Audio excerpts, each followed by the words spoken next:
Hi there, thanks for tuning in. I'm going to be doing a water pH test on my city water and my rainwater that I'm getting right now at this time of the year. I did do research before doing this video, before deciding to do this video, to see if anyone else did a video similar to this, if anyone else compared pH between water and rainwater, city water and rainwater, and I didn't see any results. So I do try my best to make sure to produce videos that are unique and that are adding value to YouTube and not kind of duplicating the value that is already on YouTube. So if you do value that as one of the priorities for my channel, please subscribe and support my work. It is springtime, so I would recommend doing this at least every season, if not even more frequently. Depending on how pH, how important it is to you and your veggies, you know, how your livelihood, how you depend on the pH of your garden beds. So basically, it's called a Hold All, which I purchased at Walmart, and it's a 40 test kit for pH, nitrogen, phosphorus, and potassium.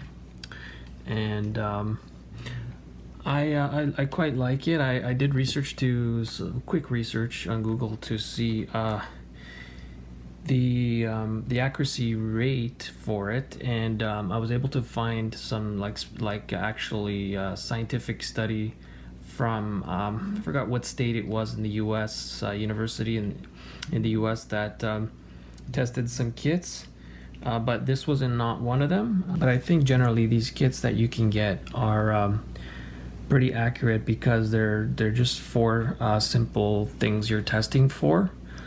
You're not testing for more complicated components of your soil like heavy metals or radioactive material and stuff like that. So I've saw that some concerns when you're looking at what kit to buy or like what kind of pH tester that you're using is the range that will be tested.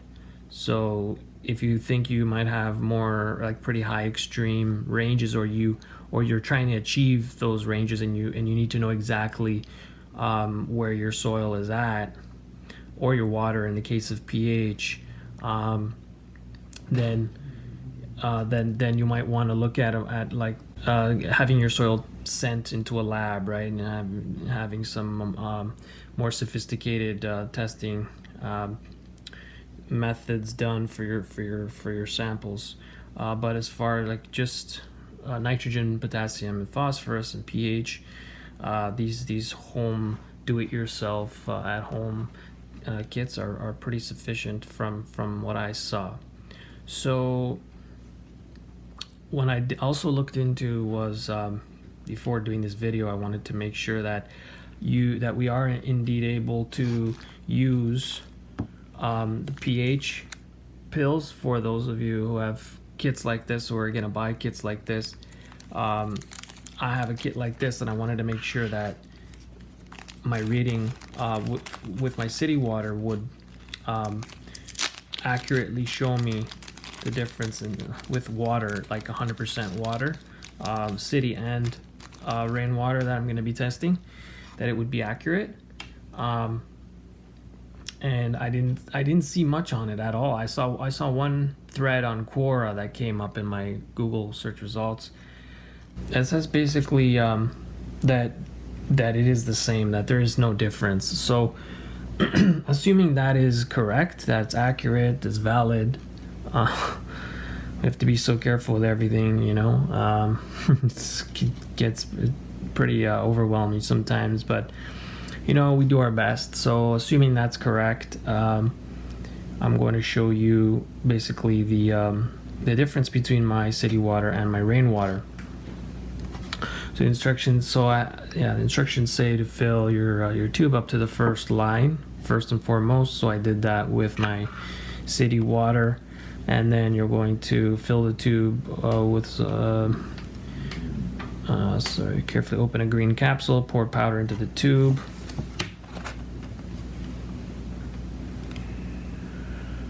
So even if this test isn't very accurate, comparing to, let's say, two flower beds of soil or 2 types of water will at least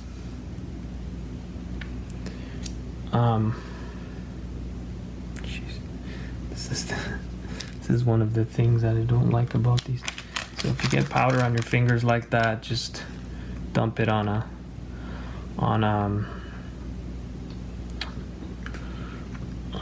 surface that you can fold and kind of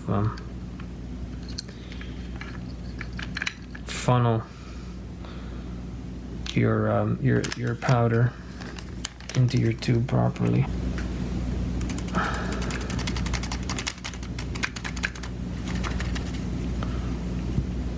Avoid touching the soil with your hands. Test different areas of your soil as they may differ according to past cultivation. So yeah, it's best to use gloves with this. But like with everything all the time, you read the instructions. Okay, so I got some more water. And now it says to the 4th line. Now it says cap and shake thoroughly.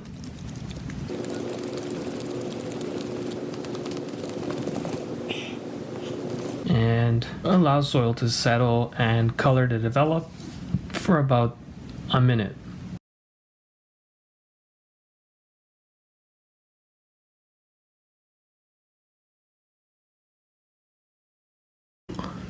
All right, so it's just approaching 1 minute, and holding my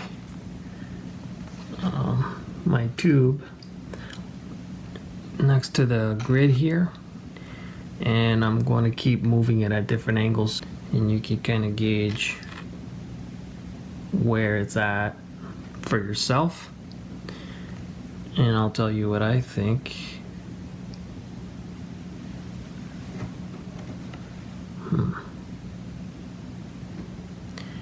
It's very it's a light color, and I think that's because there's no soil, so you have to pretty much imagine the same tone.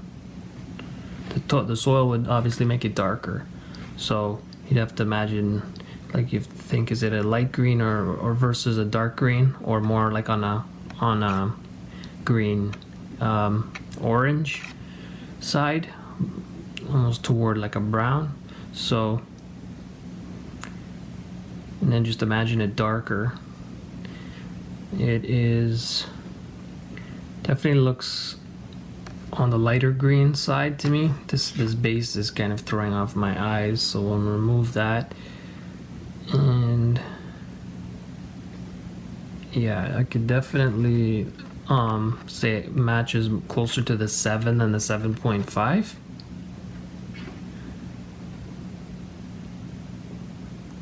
So we'll go with that. And that is the city water, which is neutral. It's interesting because last year, I think it was this spring last year, when I tested the city pH, and it was slightly acidic. It was closer to here. So that's not bad for right now, the city water at a neutral pH for me, because I have I don't have any veggies that prefer a more acidic or slightly acidic soil. So if I were to use my hose water, and no, we don't have water softener or anything that would change the pH, possibly change like a, I don't know, dechlorinator or defluoride or anything else inside in the basement that would change our otherwise I would have tested the hose water outside. So you gotta disclose that. And yeah, so it's if I were to use my hose water, it would be pretty good on my my garden bed. and I think some beds are a little bit slightly acidic as of last year's test. I still have to test it this year, but that's good news. If the hose water is neutral, then it will help me neutralize my soil. So before we go outside, I just want to refer to the rainwater collection video that I'm working on, that I was just about to release. And then I thought, well, why not say a little something about why I prefer rainwater in the first place, and the difference between it and you know, a lot of people use rainwater for their gardens, and they also buy these test kits for their soil, but they don't test the difference between their city water and their rainwater. So I thought it was a great idea to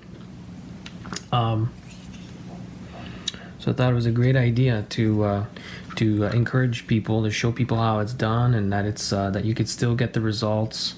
Like I said, I did searched it to see online if it's pretty accurate, and it's basically the same thing as testing your soil. It's just there's no soil in there, and at the least you're going to see the difference in pH between your city water and your. The number might be a bit off, but you'll see which one is more acidic or alkaline, and then you can decide which, if you want to use your hose water or your rainwater more often. But the other reasons that I like to use rainwater, that I didn't want to mention a lot of, I didn't want to spend a lot of time on in my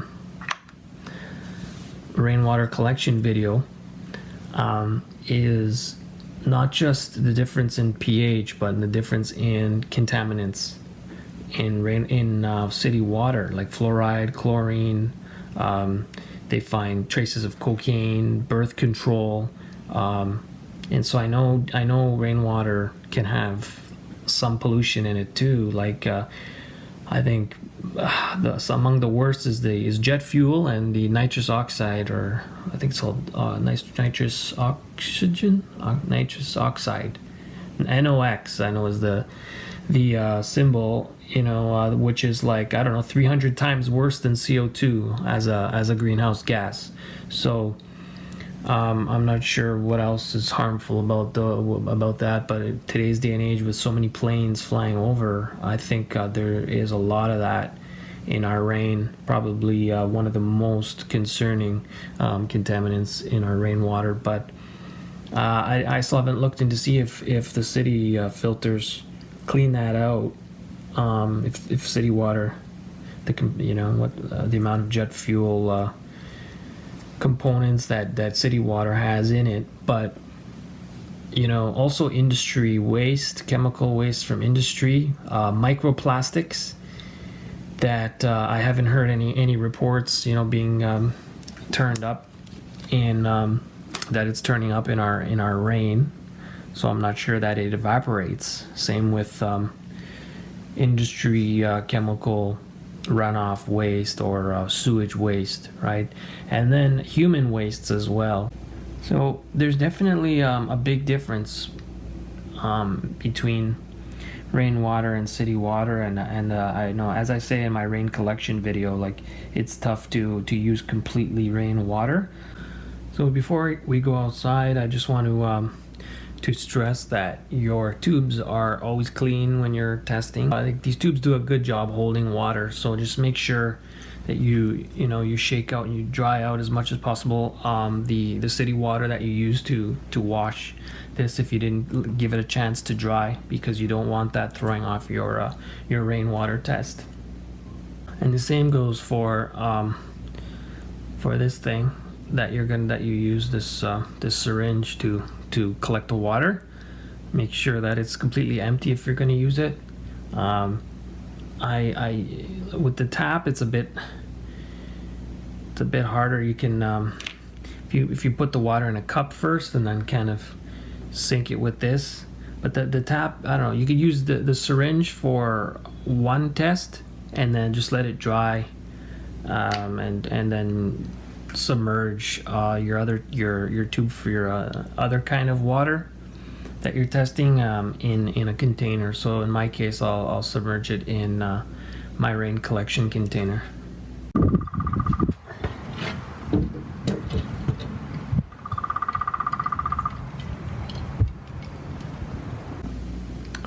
Alright, so we're back inside here, and my handy espresso cup. We have too much rainwater. I know it's tough to see how much when you're dipping it in, so for this I would rather remove with the syringe water I don't need, then use the syringe to suck up what I want to use and spit it out with city water that is already in the syringe. So our tests are as accurate as possible. Okay, so I got another whole tube full of rainwater. These are hard to open. Alright, so now I'm opening. This time I'm gonna open them directly over the capsule. So whatever falls goes right in, and then right away we can fill up to line 4.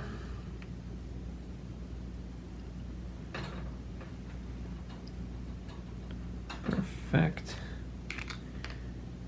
And use our cleanest cap. Shake it up.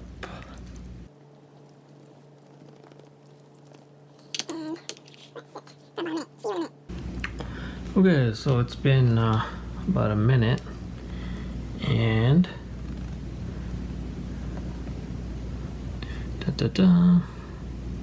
so this is the rainwater, the purple tube, and you can see it's a brighter oil green than the city water, which is different for me than it was last spring. This is why I suggest every season. You see, right now with this pandemic, there's less industry, so you'd think there would be less acid in our rainwater, but instead, using the same pills there, the same chemicals to test pH in both kinds of water. We see there's